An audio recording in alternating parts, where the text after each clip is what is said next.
Yes, it is so wonderful to be here. And I am just so humbled to be invited by First Place for Health to come in, to serve, to share the message that God has given me to send out to the world. It can be kind of intimidating when, you step into something big and God says, hey, I'm calling you to this big thing. And, I kind of have a bit of a Moses moment where I'm like, Lord, did you mean me? I think you meant someone else. But he has been faithful and is continuing to open doors to spread this message. So I am excited to get started and bring it in for you guys. All right, I'm going to go ahead and share my screen for you here. I want to make sure that you guys are able to see things at the same time that I can see them. This is going to make it the easiest way to get us going. As soon as that decides to load. Okay, here we go. So nutrition shortcuts for the overwhelmed. There is my face, always weird to kind of see a picture of yourself, but there I am. And of course, my name, Heather Campbell, and I am a registered dietitian, like Helen said. So we will go right in. There's a picture of my beautiful children. We did a webinar for a military spouse for Tiny Troops soccer, and we taught a healthy snack. And so that was lots of fun. And my hubby is so wonderful, and he grabbed that picture, and it's now one of my favorites. So he's the best. But today we are going to be talking about 4 key topics when we think of nutrition shortcuts for the overwhelmed. These are important things to remember as you're thinking about that overwhelmed feeling, right? This is a mindset. This is something that the enemy wants you to feel. He wants you to feel inefficient, inadequate, overwhelmed, and inactive. So we are going to address those things. So first off, we're going to talk about purposeful living. So what does it mean? How do we sort of move forward with that mindset of where we should be going with our lives? Then growing foods and fun foods, healthy on a budget, and then good enough and perfect planning. So we will move right along. There is a picture of my wonderful family. They are the best. 2020 was so weird. My husband is active duty military, and at one point, he was working from home and didn't have to be in uniform for his Zooms. And he had this full, grown man's beard and was home every day. And I remember turning to him and saying, do you still have a job? Like, is there something I need to know here? Because you're on my couch, with the beard. But that is a picture of us on our front porch. There was a local photographer. So that way you guys get to see just the whole motley crew. But yes, my husband is in the Air Force, and we have lived everywhere from Panama City Beach to the Arctic Circle of Alaska. So it has been very fun to see where God has sent us, where he has used us as military missionaries to go out into the world and to build his kingdom. Those are my 3 kiddos. The baby, Addie, is 4, and then the boys are almost 7 and just turned 8. And then, of course, the dog, we had to get him in there. He doesn't usually get to be included. So we thought a porch picture was a good time to have him out there. Okay, so jumping right into it, we're going to talk about purposeful living first. This is our first shortcut for overwhelmed mindset. And when we think about being overwhelmed, when we think about living our lives, we need to realize who is the authority on how we're nourishing our lives. Okay, so I'm a registered dietitian. I have 10 years of expertise in this field. I specialize in pediatric and family nutrition. And I even went through a short season of being a stay-at-home mom of 3 kids under the age of 4 in the Arctic, in an expensive location on one income, right? So I have all of this professional expertise in nutrition that I can bring in. I have all of this mom experience and expertise that I can bring in saying, hey, I've lived this. I know exactly how overwhelming it can be to provide for your family, but then also coming in as a believer and realizing what does it mean to talk about our purposeful living? Who is the authority on what we should be doing and how we should be choosing to nourish our lives? So I've got a couple of verses that I want to share with you guys today to address this topic. The first one here, for we are God's handiwork, created in Christ Jesus to do good works, Ephesians 2:10. So, when you're thinking about who is the authority, it says right here, we are God's handiwork. We are created in Christ to do good works. Obviously, the verse goes on from there, but when we're recognizing the authority in our lives, obviously we have to recognize first who the ultimate authority is and that we belong to God. Next, do you not know that your bodies are temples of the Holy Spirit who is in you, whom you have received from God? You are not your own. You were bought at a price. Therefore, honor God with your bodies. 1 Corinthians 6:19-20. And I love this verse because of that last part there.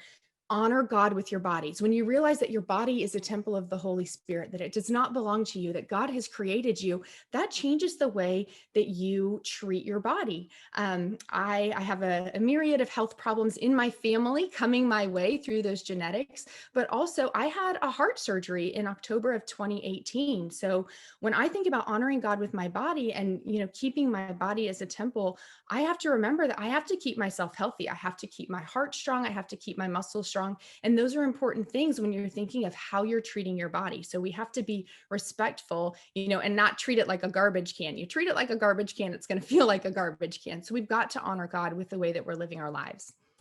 And then this is our third verse here. So whether you eat or drink or whatever you do, do it all for the glory of God. 1 Corinthians 10:31. And this is one of my all-time most favorite verses.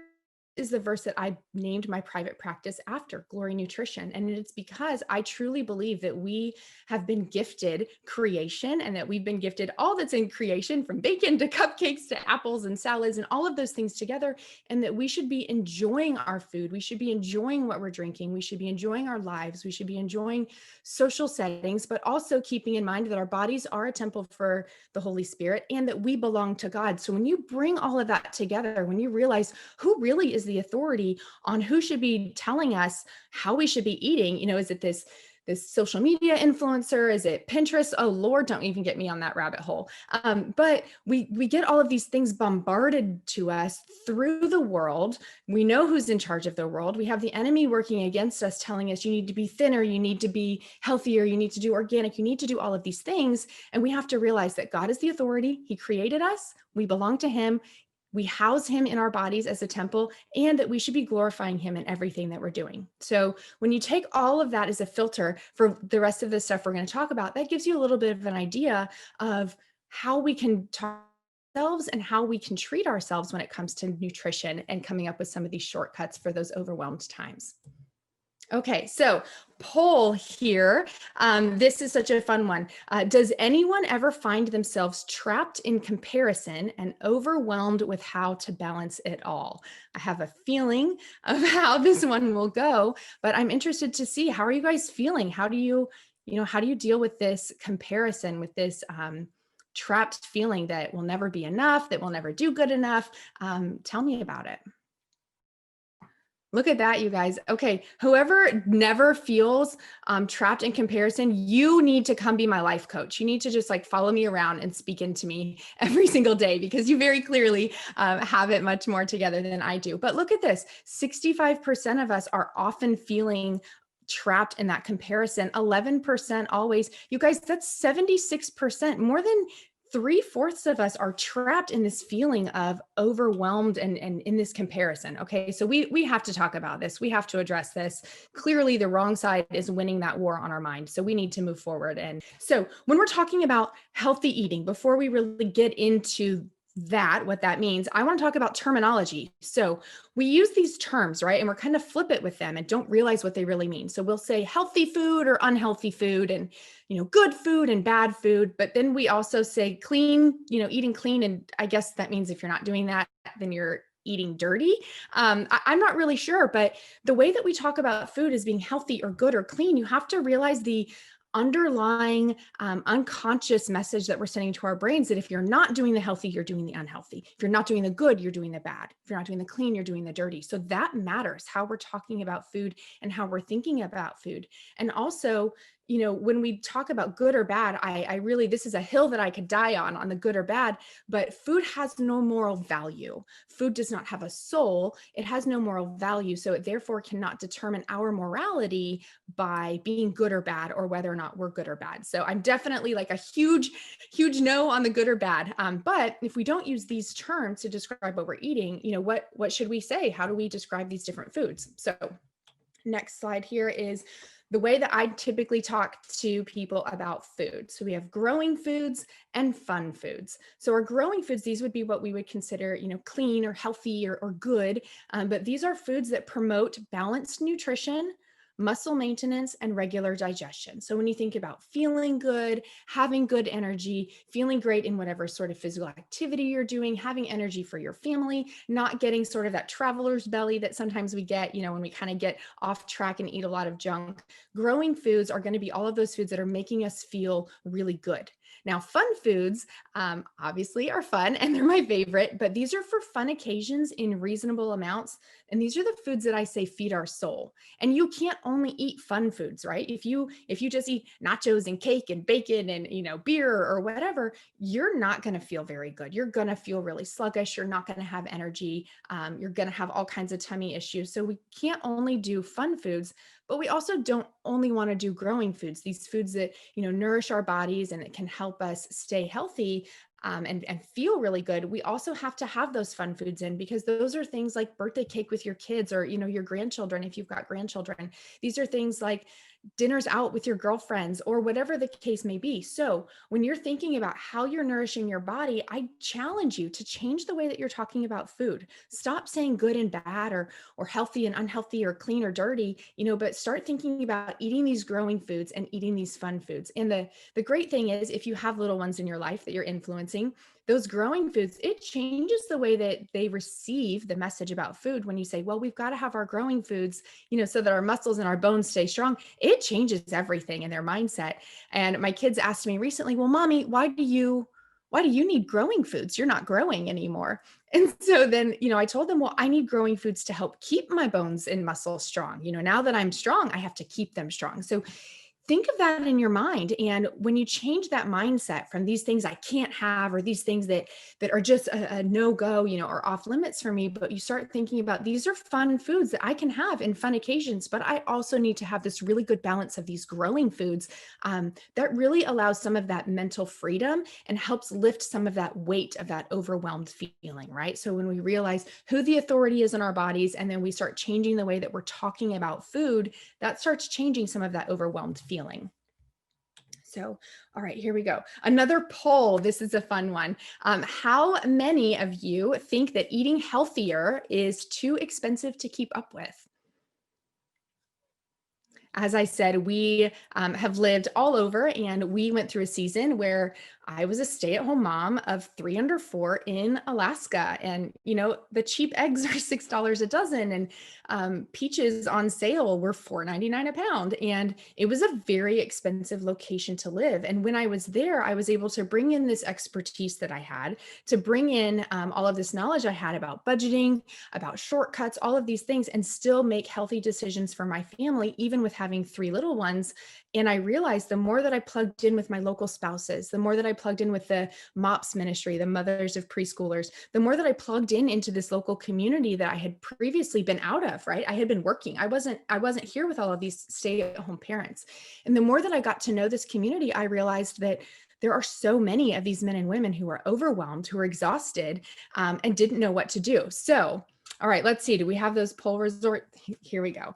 Okay, so some of you haven't noticed a difference, which is wonderful. Let's see. Some of you, 30% say yes, you think it's healthier, and 59% say no. So I love that so many of you are comfortable with not feeling like it's more expensive. There are definitely locations like Alaska, like I was saying, where peaches, in season on sale were $4.99 a pound. So there's definitely locations where you don't have things like Aldi or Walmart. And it can get really, really expensive to eat healthfully, especially if you're on a very tight budget. So next, I have a couple of shortcuts that can help us with that. So healthy on a budget. So these are just a couple of little blurbs that I want to address when we're talking about some of these shortcuts. First one, produce, there on the top left. Look for produce that's in season or on sale. So if you've ever tried to buy, I don't know, fresh cranberries in July, you're probably going to be paying a premium price. Those aren't in season in our hemisphere, in the Northern Hemisphere, in the United States. These aren't in season. So those are going to be a premium. Same thing, if you're trying to buy fresh watermelon in January, you're going to be paying a premium for that. That's getting shipped in from somewhere else. Okay. That's not coming from the farm stand on the corner. So when you're thinking about saving money on food, look for what's in season or what's on sale. That's a quick glance at the ad. When you're sitting in traffic, look up, look through the ad on your phone or waiting in a doctor's office, or even pick it up in the front of the store, thumb through it, see what's on sale, check out the tags in the produce section. But searching for what's in season and on sale is going to save you a lot of effort and a lot of money in your grocery shopping. Okay, second, right here in the middle, frozen. So one thing I love about frozen food is that it is frozen at peak freshness. So when you think about these fresh foods that you're buying in the grocery store, those frozen ones, that are sitting on the other side of the store in that freezer, those are frozen with the same amount of nutrition. But what's wonderful is they stay sort of in no pun intended, they stay in that frozen state, right? They stay at peak freshness. So when you go to cook your vegetables into your soup or your casserole, or add your frozen fruits into a smoothie, or add them into, thaw them out and put them on top of a dessert, you're getting that peak freshness. But typically frozen fruits and vegetables are going to be much, much cheaper than your fresh. So this is another shortcut that if it's something you're going to be cooking anyway, or you don't need that firm texture that comes with fresh fruits and vegetables, get the frozen. You're getting great nutrition and you're going to save a lot of money. Okay, next we have protein. So when you're looking to save money in the protein section, I would say, of course, look for markdown. So if you've got a grocery store that regularly has meat sales, if you have a manager special section, even paying attention to different cuts of meat, right? So a chuck roast versus a sirloin roast, or looking at chicken thighs versus chicken breasts. There's lots of different ways. If you just sort of start paying attention to that little label, that's on the front that we just look at and we just pick up the meat. But if you start kind of looking at the different ones, you're like, oh, there can actually be a really, really big difference in what some of those meat sources cost. And that can automatically save you a little bit just by sort of paying attention to when it's on sale or what the normal price is. And then, of course, looking for cheaper sources of protein. So typically your non-animal proteins or your non-meat proteins are going to be cheaper. So sometimes that includes fish, depending on what part of the country that you're in, but also things like beans, lentils, cheese, dairy, even eggs. Those are all cheaper versions of protein. I remember when I was in college, I would have, or I guess I was in graduate school, I would have a salad every day with 2 hard-boiled eggs on it, because a hard-boiled egg is a full serving of protein, and 2 hard-boiled eggs was 2 servings of protein. If I wanted to buy, meat or chicken, that was out of my budget of living, on student loans and student scholarship. But eggs, I can get 12 servings of protein for like $4. Okay. So think about those different protein sources that maybe you can start incorporating into your regular routine, like a meatless Monday, or, maybe meatless Fridays during Lent, whatever that routine looks like for you. Start incorporating some of these markdown proteins and these cheaper sources. And I guarantee you're going to see a difference in your budget. Okay, next we have sales. So we kind of already touched on this, but check the ads for your favorites. So either your favorite stores or favorite foods that that your family eats. Look for when they go on sale, especially if it's something that you can store and use later. So maybe if cilantro goes on sale, that's not one you can just like buy in bulk, right? We all know that cilantro is not going to last weeks and weeks in the fridge. But if it's meat that you can freeze, or other foods you can freeze, or something you can keep in your pantry, pay attention to when that goes on sale. That's going to save you money, especially if you have the flexibility in your budget to kind of stock up when it's on sale and hold on to it for later. That's going to be one of those things that carries over and helps save you money. Budget. This is a big one. Anybody who knows me well knows that I'm like a secret, like Excel spreadsheet lover and budget lover. And I think that comes from being on such a tight budget for so long, but I love looking at budgets. And one of the first things, if you want to make a difference in your budget and how you're spending your dollars, you have to actually pay attention to what you're doing, right? So whether that means tracking your spending, making an Excel spreadsheet or a Google sheet, or writing them down in a notebook, but even you can download so many different apps. Many of them are free, and you can just give, all of your bank information into these apps. It connects to, your credit card or your bank or whatever. They're all encrypted, and it will track your spending for you. And it puts it into this beautiful like graph and these charts and says, this is where you're spending your money. You're eating out too much, or you're buying too much of this. And so it's so wonderful, and it can be so, so easy. So if you want to save money on your budget, I highly recommend that you start with a budget and actually looking at what you're spending. That's a good way to start looking for ways to improve it. And then the last one here is a list. So have a plan for what you're going to be eating that week. Have a plan for what you need in the grocery store. I am sure that my mom is streaming, because that's what moms do, and they come in and support their children. So mom, if you're there, hello. But my mom is notorious. It's like the running joke of the family that she's going to buy 4 ketchups. Okay. She's going to forget that we have ketchup. But the good news is, like, if I needed ketchup in college, like I went to mom's house and I just took a bottle of ketchup, right? Because she's going to have extra ones. And now we joke because I'll do it sometimes and I'll forget something on the list. And I'm like, I don't remember if I bought that, and I'll buy it. And then I come home and we already have two.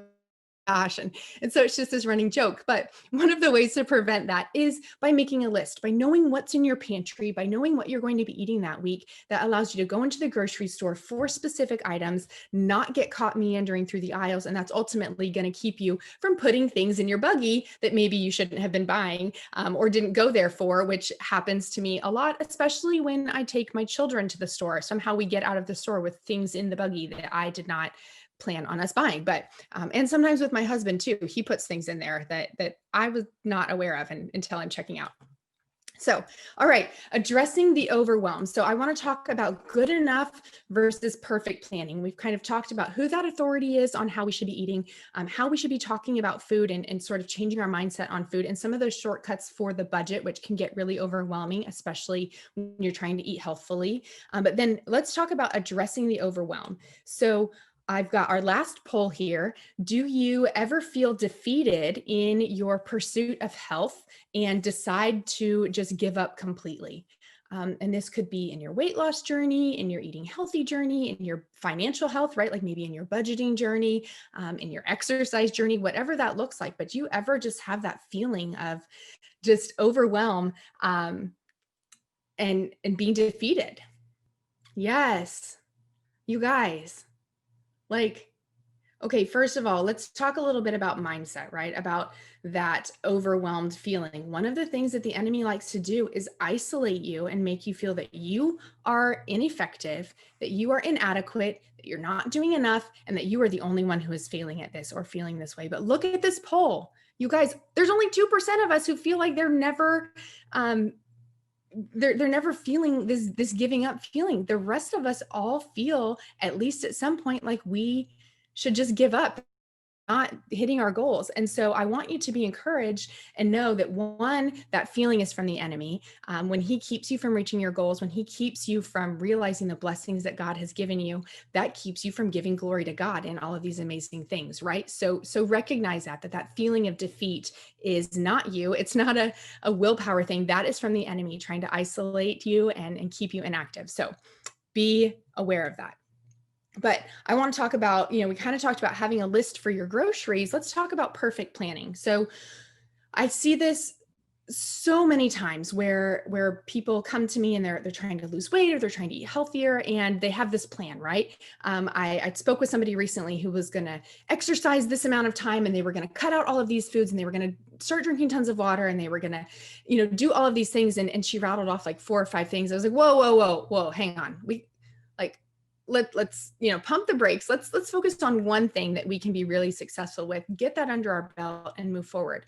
But we have this tendency, as especially for you women who are watching, and even my fellow parents and men as well, we have this tendency to plan for everything to go great. And we sit down, we put it all on paper and this is going to go great. And then life happens and kids and the work and the house and all the things. And we have these plans that we've laid and they fail. So then we can feel like, well, what's the point of even trying? I tried all these things and now I failed. Now what, right? I guess I just give up and I'm not going to get there. What should I do? So things that I want you to recognize, things that we know when it comes to fighting this desire for perfect planning.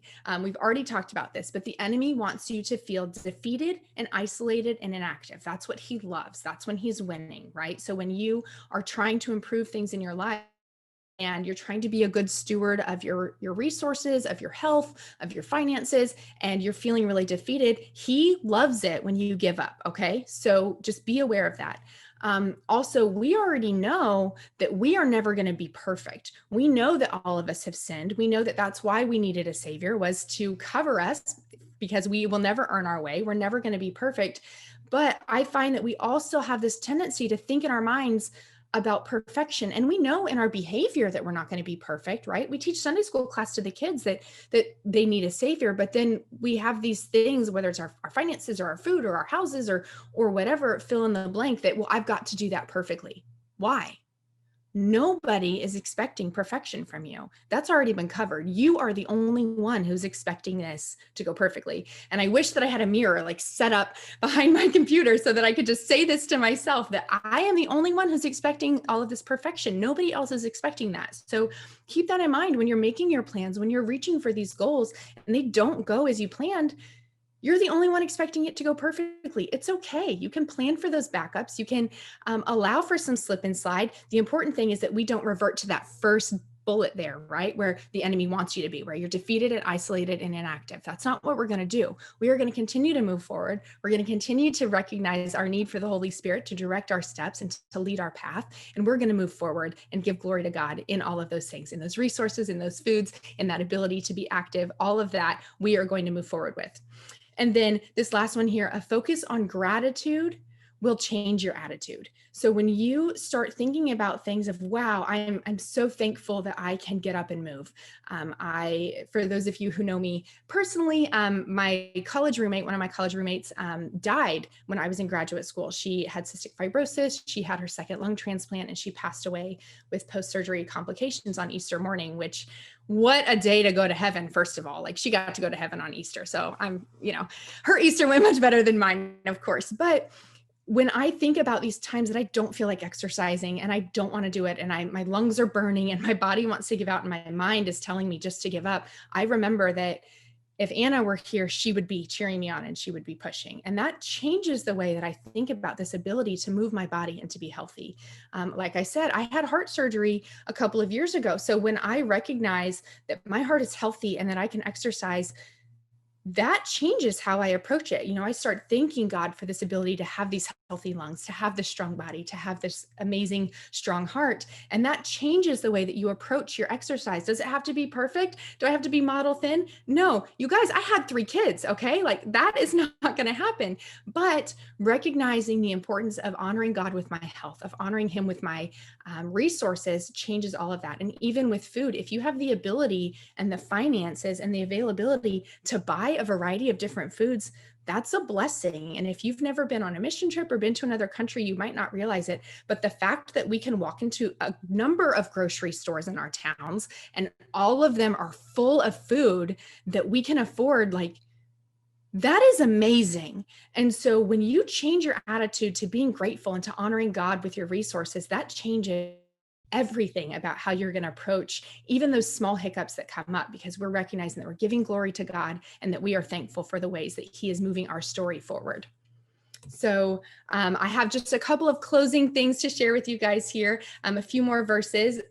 Here's the first one. My grace is sufficient for you, for my power is made perfect in weakness. 2 Corinthians 12:9. So again, thinking about that desire for perfection, our imperfection, our weakness helps us to glorify God. When we realize that we're not doing this in and of ourselves, we're not making progress, we're not opening doors, we're not progressing in our careers or our journeys, when we realize that this is God who's making these changes in our lives and we give glory to him for that, he's going to continue to open these doors and continue to push us forward. And then we can say, there's no way I could have done this by myself. It very clearly was a God thing, as my family says a lot. That's a God thing. So this is, one of my favorite verses. And then this last one here, do not conform to the pattern of this world, but be transformed by the renewing of your mind. Romans 12:2. So I want you to think about, whatever is good, whatever is right, whatever is noble. We all know that verse, but when you're thinking about how we're talking to ourselves, how we're approaching our wellness, how we're dealing with that overwhelmed feeling, where is that overwhelmed feeling coming from? Is it because we are comparing ourselves to social media influencers or to these lofty goals, or because, we've really got our mindset on this dress size, and once I get that dress size, everything will be fixed? That is the answer. That's going to solve my problems. But when you are renewing your mind and you're seeking God's will and you are asking him for help, that is going to change the way that you move forward, the way that you view your progress, and ultimately the way that you are able to reach your goals. So when you bring that filter in, even into your nutrition journey, that changes everything.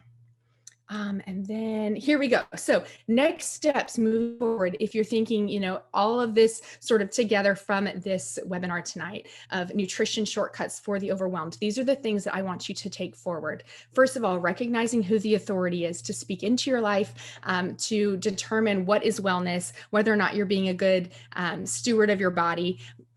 Recognize who the authority is. Second one, of course, is being a good steward. So that's being a good steward of your health, being a good steward of your finances, being a good steward of your abundance, of your blessings. Are you, are you calling your neighbor down the street to say, hey, I made too much for dinner. My kids aren't going to eat it left over. Who wants some? Are you finding these ways to be a good steward with your resources? And then, of course, that third one there, grace for imperfection. So give yourself some grace to not be perfect. Once you kind of absorb that and really let that permeate all of your thoughts and all the different parts of your life, that you're not going to be perfect, stop expecting perfection, it changes everything. And you give yourself that grace to just be completely who God created you to be for his purpose, knowing that you belong to Christ. And then, of course, that last one, which we've just been talking about, is glorify your blessings. So recognize where all of these good things are coming from. Don't take them for granted. And of course, use all of these blessings to be a good steward and to serve the people around you, and, just to love God and love people. Even that includes the way that you are nourishing yourself and taking care of your body. So now we're going to move into questions. I know that was kind of a lot to absorb. Hopefully it encouraged you, but I am excited to see what questions you guys have for me, and hopefully I can answer them.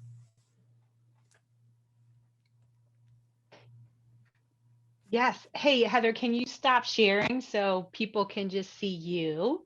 That would be Yes. awesome. Thank you. There I am. There you are.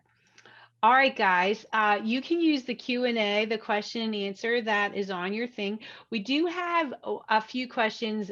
One is, will the slides be available? I didn't know if you wanted to share these, if I could share it as a PDF, or I was going to say, we're going to record these. So, I mean, I already have them. So is it okay if we add that as a link? So what we'll do, is that right?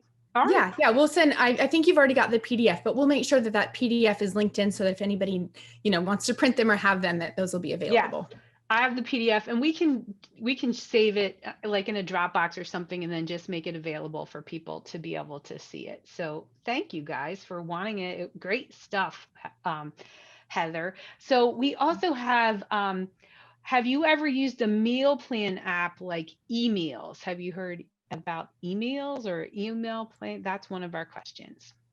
For like a meal planning app? Yeah. Yes. Okay. So I actually have one that I partner with that helps me to plan meals for all of my clients. And I use it more as a resource for them to gain ideas from, that fits within the plan and what their goals are for whatever it is that they're working on. That one's called Eat Love. And you get access to that one through a dietitian. So you can go into the website. You can also message me at Glory Nutrition. I can get you a link, but it's one of those where a dietitian oversees your progress and oversees your account, so that for that medical nutrition therapy piece, to make sure that you're getting the proper experts following up with your needs, that's available. But it includes meals. It has 3 meals and a snack. It's budgeted for the entire family. They usually give you the dollar amount of what you're averaging on. My brain just went blank. Averaging on all of your meals. It gives you the nutrition breakdown, and then it also has a grocery store function, and it can even ship the groceries straight to your house through Instacart or Amazon Fresh. So I am a big fan, but I have used those meal planning softwares. As far as the meal delivery services like HelloFresh or anything like that, I haven't ever used any of those, but I have an advantage as a registered dietitian that I kind of know how to cook for my family. We are required to take cooking classes to become a dietitian. So I had an advantage of already knowing how to do all of that, and a really wonderful spouse who loves to cook and fill in the blanks when I can't get my act together. He jumps in and cooks dinner for us. Okay. Awesome. All right. I noticed I was looking over in the Q&A, but I noticed that there were a few questions in the chat. So one of them is, how do I overcome that my husband is a big carb eater and that's not good for me? Balancing is so difficult when purchasing and fixing meals. Yes, it can be so difficult when you're dealing with different food preferences, and that even goes over into like food allergies. Different members of the family can maybe be limited on what they can eat. I typically encourage all of my clients to shop for the things that work for the majority of the family and have them available, but also eat them in the portions that are right for you. So for example, if your husband loves to grill and maybe have a lot of pasta, great, you guys can still have dinner together, but maybe you're going to have a protein portion that's the proper amount, the right amount of pasta, and then load your plate with vegetables, for example. So that's a really great way to sort of have those things available, but also to balance them out. And if it's something where it really, really is a problem and you prefer not to have it in the house, that's an opportunity for you to come together as husband and wife, and say, okay, we really need to be one flesh. We need to be on the same page about this. And this is something that's really important. And you're over here and I'm over here, and we've got to meet in the middle somewhere. So sometimes there is a little bit of conflict resolution there, but I think that it's an important conversation to have versus trying to do two different things and not being united in what you're doing as a household. Yeah. Well, I can just say, I know I lost 100 pounds and my husband cooked dinner, and he was a meat and potatoes kind of a guy, but he's Italian. So think pasta and meat. And so I knew that was what was happening. And I had to measure out the higher carb foods, and I just ate lots of other vegetables, like you said. So it is possible, because when your husband cooks, you say thank you very much because you want him to do it the next day. That's how I looked at it. So I just ate what I could. And it was hard, but I agree, it is hard that way. Okay, over to the Q&A. I see. I live with a special needs sister and also fix meals for her. She's wondering how she can fix healthy meals for all. So So it similar. kind of, yeah. So it kind of depends on what sort of special needs your sister has. So if it's something with like a chewing and swallowing difficulty, then that's something you're definitely going to want to follow up with her provider team to see what her specific needs are. Or even if it's special needs related to diet, something like that, you're going to want to know what her needs are before you're able to sort of make that decision for what works for both of you. But it could even be, say it's something simple, like a texture aversion. Okay, well, you can make something that works for her and then make a different side for you, but it maybe could be the same two sides that you're going to eat for two different dinners this week, right? So Tuesday you guys are having these two sides, and then again on Thursday you're going to have these same two sides. So then you're not being wasteful. You're not necessarily having to cook multiple things every night, but you can still sort of make the same things work for the whole family, over multiple instances. Right. All Hopefully right. that helps. So here's one. How do you break the habit or desire to eat sweets? You don't, you just, that habit, that desire doesn't go away. No, I think that I was just having a conversation with, somebody today about this, that balancing out those sweets with other things. So I'm very much a proponent of the abundance mindset and what can we add to our routines? What can we add to our plate to make it healthier? So rather than think about sweets as this thing I really, really need to take away from, okay, let's make sure that every time we're eating sweets, we're adding in a good healthy fat or a good healthy protein to go with it. So, for example, that could be if you're craving like a chocolate peanut butter. Okay, well, maybe now you get a plain Greek yogurt, mix in a little bit of peanut butter, add some chocolate chips on top, maybe a couple banana slices, and now you're still getting that really sweet, delicious, creamy flavor, some crunch of the chocolate chips, but you're adding in a good healthy protein, a good healthy fat, and some banana along with that. So there's definitely ways that you can sort of still have those sweets, but just add to it to make it a little bit more balanced option. Thanks. Mhm. All right. We have how do you encourage kids to eat new foods, growing foods? Yes, growing foods. I usually teach my clients to have a no thank you bite with their families. So that is a very popular one among a lot of pediatric dietitians, to put just one bite on their plate and you say, okay, you just have to eat this one bite. Typically, we'll put like a full serving of food on our kids' plate and then tell them just to try a bite, but they're so overwhelmed by the amount of this new item that they can't even get past that overwhelmed feeling, right? That's what we're talking about tonight. They that overwhelmed feeling to even move forward. So set them up for success. Say, okay, you can have your no thank you bite, which basically means you take a bite. If you don't like it, you say no thank you. But then if they do, then they They say, I like this. Can I have more of it?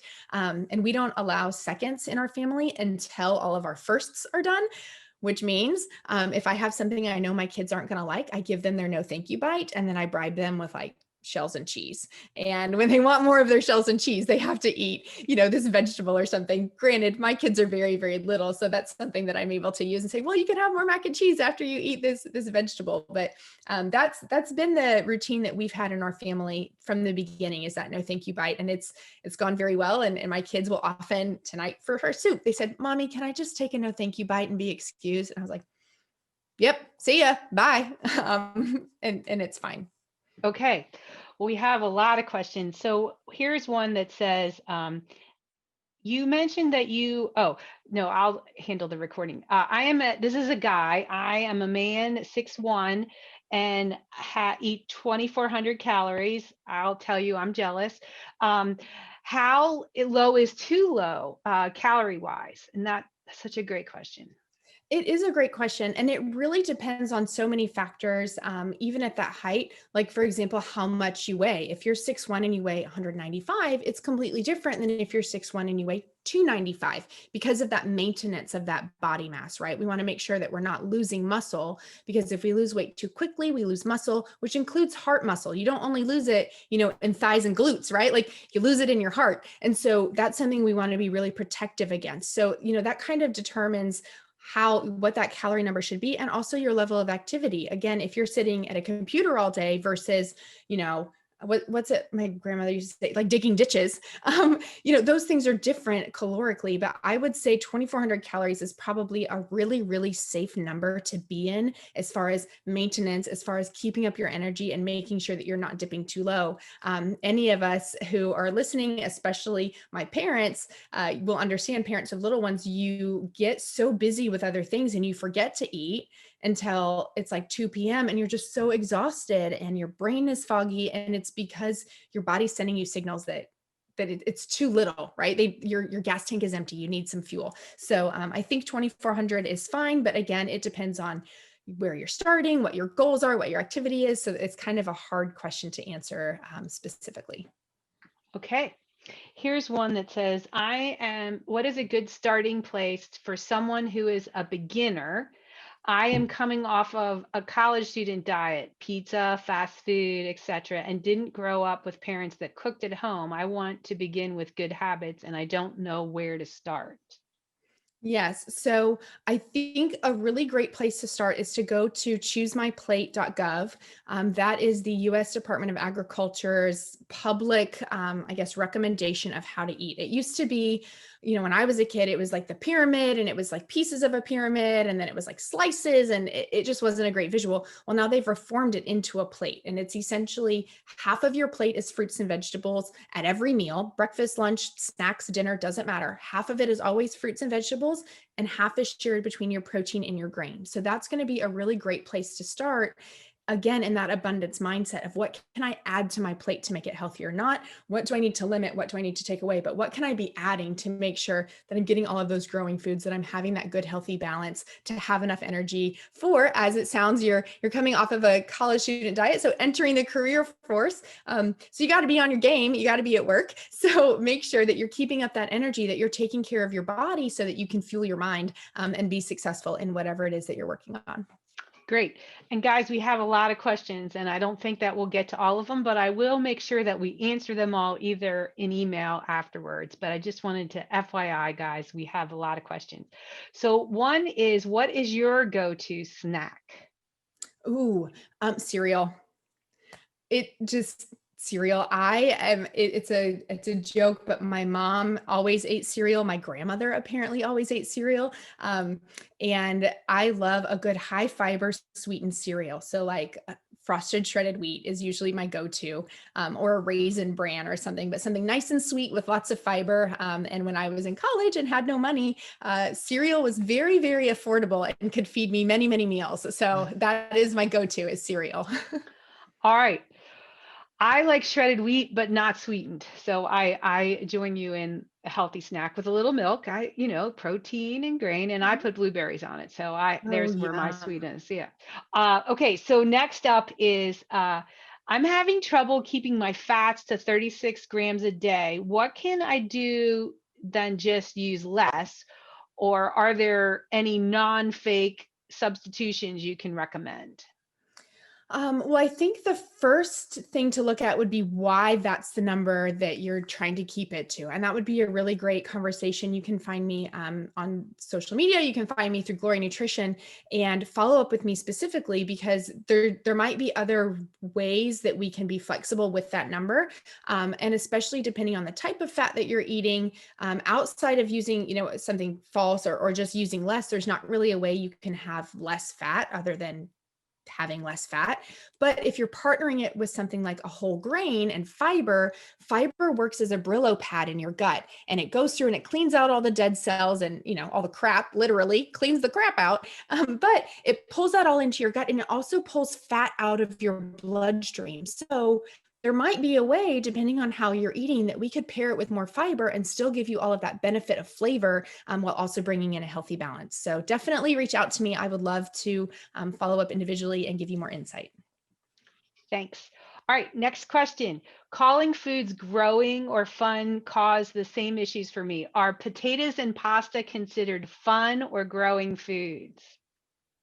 I think it depends on what you're using them for. So if you're having pasta as the entree and you have a plate full of pasta, then I would recommend going back to that my plate visual and thinking about half of your plate being fruits and vegetables and the other half being shared between your protein and your grain, right? That's going to change the way that you think about pasta. So if we're having pasta that is in within this little, quarter of our plate, ultimately it doesn't really matter if it's a growing food or a fun food because we're having it in the right amounts, balanced out with all of that really, really colorful fruits and vegetables.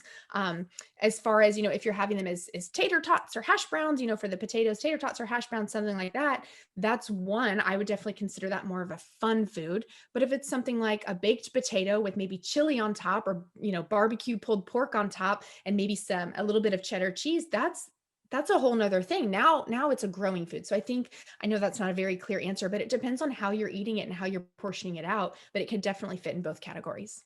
Thank you. All right, I wanted to answer a few first place questions just while we're here. People are asking a couple of questions. So, one was, do we still sell the foldable Live It trackers? And I don't know if we have any in stock. We don't make them anymore. We may have some, I would have to look. So I see the person that asked the question. So I'll follow up with you in an email. So if it's not on our website in our for sale, then we probably don't have it in stock anymore. And we don't really use them, as we talked, for every Bible study has a Live It tracker. If you go on our website under leaders, the My Place leadership forms, we have our Live It tracker is our food diary. And we have a fillable one that you can a PDF and you can type in fillable that way, or you can just print off a PDF and fill it in. And then all of our Bible studies have our Live It tracker in them. And then we also have an articles that on how people use MyFitnessPal, and I wrote an article about changing MyFitnessPal to look like a Live It tracker. So instead of breakfast, lunch, dinner, snack, it has fruits, vegetables, grains, proteins, lean proteins, dairy, and oil. So I changed MyFitnessPal because MyFitnessPal tended to focus on calories and first place and Heather, and we use the USDA food program. That leads me into another question that people asked if we are going to change our food plan. And First Place has always used the USDA food plan as our primary plan. It's accepted, it's scientific. The person said, there's a lot of processed. And I just want to say it's everyone's choice to eat as processed or unprocessed as you want. I know when I started at 274 pounds, I ate a lot of processed foods. I ate a lot of artificial sweeteners. 116 pounds later, 10 years later, I don't like to use the word clean anymore because I laughed the first time Heather said, does that mean we dirty? But the reality is I don't eat very many processed foods. I don't eat very many things added sugar. I make my own little protein bars and things like that. But I have some protein bars that I bought at the store in my pantry for the emergency. I have to eat something on the go. So I would just say to the person, our food plan is the USDA and it's going to continue. That seems to be acceptable. And I personally, I know Heather and I were talking, she's the dietitian, so she can speak to it. I can say, hey, I lost 116 pounds following this food plan and have kept it off for over 10 years. And so to me, it's all about, yeah, we each decide what we put in our body. And I love the color, the grow food. So there, that's first place. We really, every food is available. Each of us has to decide what is acceptable. So anyway, enjoy. I love the First Place for Health food program that it includes all the foods. And so but we all get to decide on our journey. So that's the first place. If you're new, if you've never heard of First Place for Health and you're here because you're a friend of Heather's, welcome. We're so glad you're here.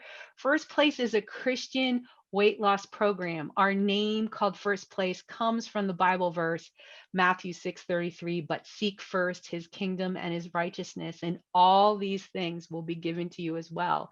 And so our whole program, we celebrate 40 years. 2021 is our 40th year that we have been helping people place Christ first, and hence the Christian focus along the way, and that we recognize that God wants us to be healthy, and that's our focus. And so that's what our focus is, focusing on Christ first in all areas of our lives, including our health.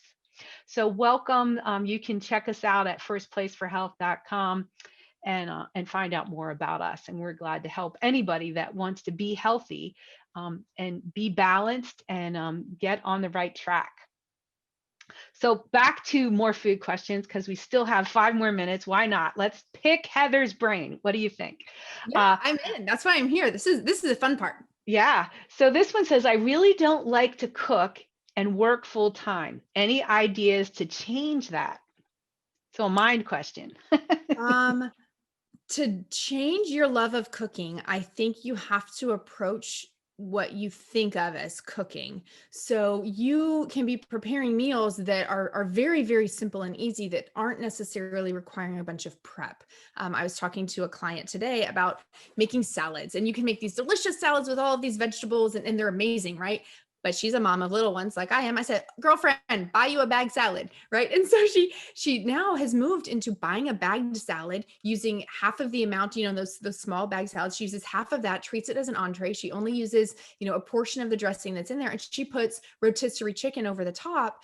And that's a really, really easy way that you can have a balanced meal that you're cooking, but you're really just, using rotisserie chicken or canned chicken or something like that and putting it over the top of a salad. And so when you think about cooking, look for some of these shortcuts. And I teach this in my stress-free family meals program: budget shortcuts, time shortcuts, some sanity shortcuts, and how to have some of those shortcuts so that feeling of I've got to come home from work, I've got to prepare, dinner, it takes it from being this overwhelming thing to, oh, okay, well, I can balance this part that's a little bit overwhelming and this part that's really easy for me, and bring those together, but also have the confidence to know that that's okay and that you're still doing a really great job in finding what works for you. That's the whole point, is finding what works for each person, and it's completely different.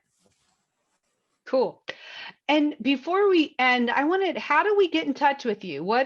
How do they find you again? I don't know could you put it in chat, or I could type it in chat, but I was thinking it's Glory Nutrition, or I know you have a Facebook page. So Yes. I'm going to put it in here. So on Facebook, you can find me at Glory Nutrition. So if you just, go up into your search bar and search Glory Nutrition, you'll find me. It's a public page. And I also have a group, a free support group, and it's called Stress Free Family Meals. I'm putting that in here as well.